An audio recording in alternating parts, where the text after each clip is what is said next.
Hi అండి, నమస్తే. నేను మీ భార్గవి. వెల్కమ్ బ్యాక్ టు అమ్మ చేతి వంట.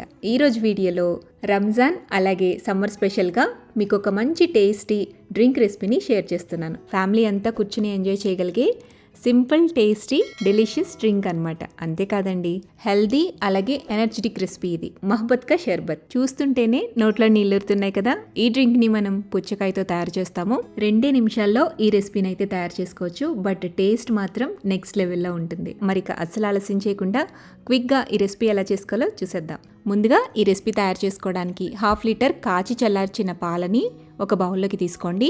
స్వీట్నెస్కి తగ్గట్టుగా 3 నుంచి 4 టేబుల్ స్పూన్ల దాకా పంచదార వేసుకుని, పంచదార పూర్తిగా కరిగేంత వరకు కరగపెట్టుకుని ఈ పాలని ఫ్రిడ్జ్లో చిల్ అవ్వనివ్వాలి. అరగంట పాటు ఫ్రిడ్జ్లో పెట్టుకుంటే పాలు చక్కగా చల్లబడతాయి. అప్పుడు మనం తీసి సర్వ్ చేసుకోవచ్చు. సర్వ్ చేసుకునే ముందుగా పుచ్చకాయని తీసుకుని చిన్న ముక్కలుగా కట్ చేసుకోవాలండి.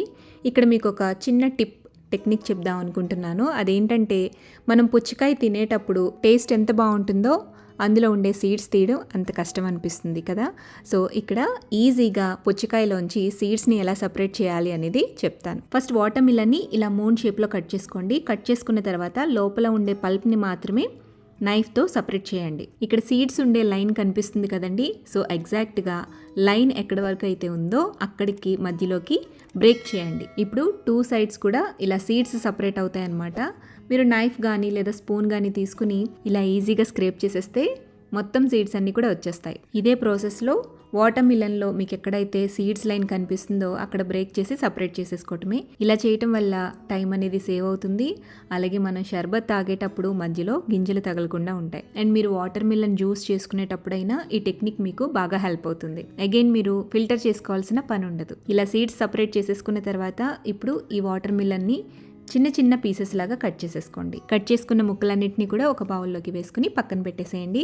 ఇప్పుడు మనం ఫ్రిడ్జ్లో పెట్టుకున్న పాలని బయటికి తీసి ఈ పాలలోకి 3 టేబుల్ స్పూన్ల దాకా రోజ్ సిరప్ వేసుకోండి. రోజ్ సిరప్ని ఇంట్లో చేయాలి అని అనుకుంటే నేను డిస్క్రిప్షన్ బాక్స్లో రోజ్ సిరప్ని ఎలా చేసుకోవచ్చు అనే వీడియో లింక్ని షేర్ చేస్తాను. రోజ్ సిరప్ని వేసుకుని బాగా కలిపేసేయండి. తర్వాత ఇందులో 2 లేదా 3 టేబుల్ స్పూన్ల దాకా నానబెట్టుకున్న సబ్జా సీడ్స్ వేసుకోవాలి. అలాగే 1 లేదా 1.5 కప్పు దాకా చిన్న ముక్కలుగా కట్ చేసుకున్న పుచ్చకాయ ముక్కల్ని వేసుకోవాలి. ఇప్పుడు ఇందులో ఐస్ క్యూబ్స్ని వేసి బాగా మిక్స్ చేసుకుని సర్వ్ చేసుకోవడమే.